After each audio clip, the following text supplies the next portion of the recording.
All right, what about muscle loss? What do we do here? Well, this is called sarcopenia.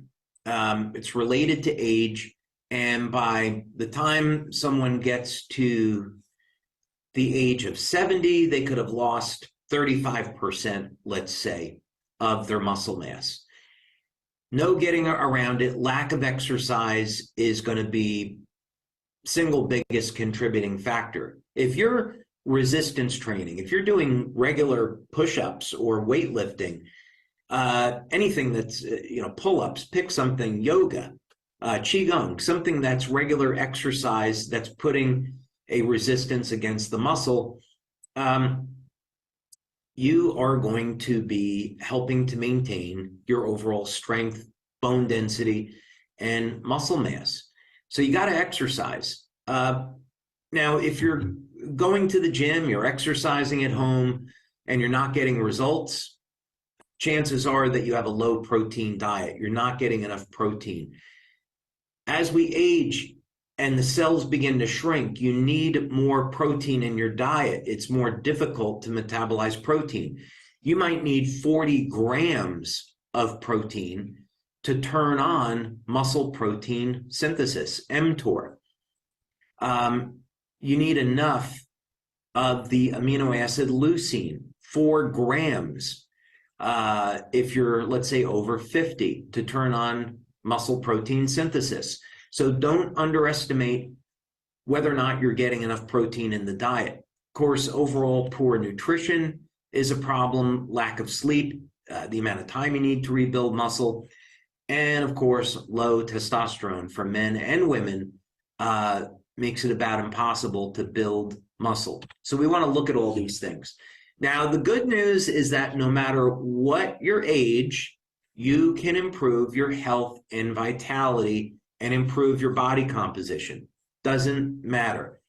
It may take a little bit more willpower if you're a little bit older, if you're over 60 or 70 and you've been out of shape for a long time. Could take a lot of support. Maybe you hire a personal trainer or have people in your life that support you in this journey, but you can do it. It's been proven.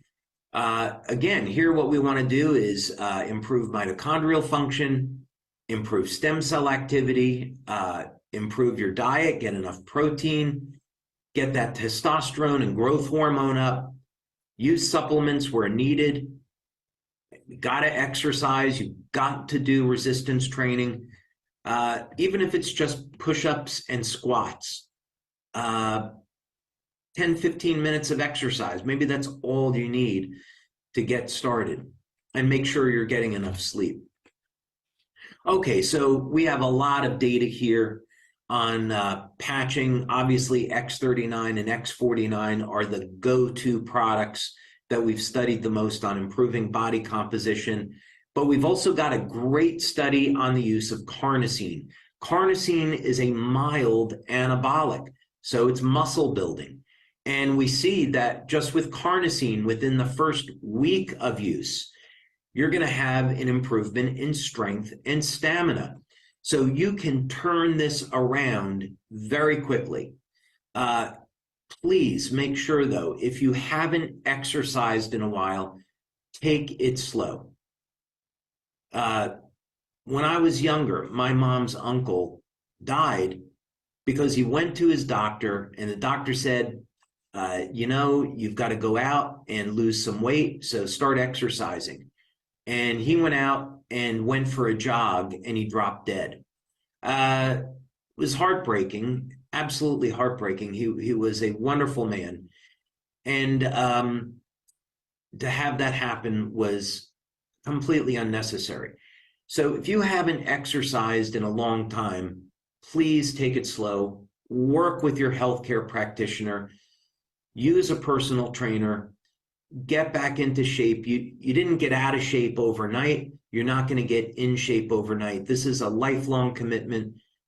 So look at where you want to be in 3 months or 6 months, not in a week. Take it slow, but you can do it. And the patches and the aromatherapy mists are definitely going to help out. Okay, so we've covered that. Protein, here would be a guide. And over the years, I've spoken with many bodybuilders and athletes.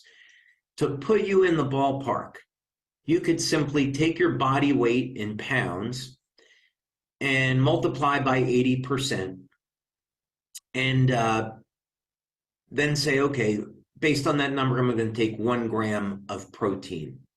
So for a man that weighs 200 pounds, that'd be about 160 grams of protein per day, divided up over, let's say, 4 servings. If you're trying to be a bodybuilder, well, that's a different story. Now you're taking hundreds of grams of protein. But that would be a good start. I mean, you could also shoot for something like 200 grams of protein, may not be necessary. And again, you're spreading that out over a period of 4, 5, 6 meals. We talked a little bit before about the master amino acid pattern as a way of getting your branch chain amino acids. Whey protein is preferred because it's high in the branch chain amino acids. But you could simply take the amino acid leucine. Let's say you're a vegan and you don't want to take whey protein. You could take a pea protein, add leucine to it, and now you've got the same value as whey protein when it comes to muscle building. So the branch chain amino acids, especially leucine, are responsible for turning on muscle protein synthesis. You've got to have that in your diet. Beta-alanine, again, supports AHK and carnosine levels. So beta-alanine is anabolic, as is creatine. 5 grams per day is sufficient. And creatine is definitely a safe and natural muscle builder and complements everything else. Okay, how do you help someone with arthritis? And we're going to move a little bit more quickly here. We're taking a lot of time.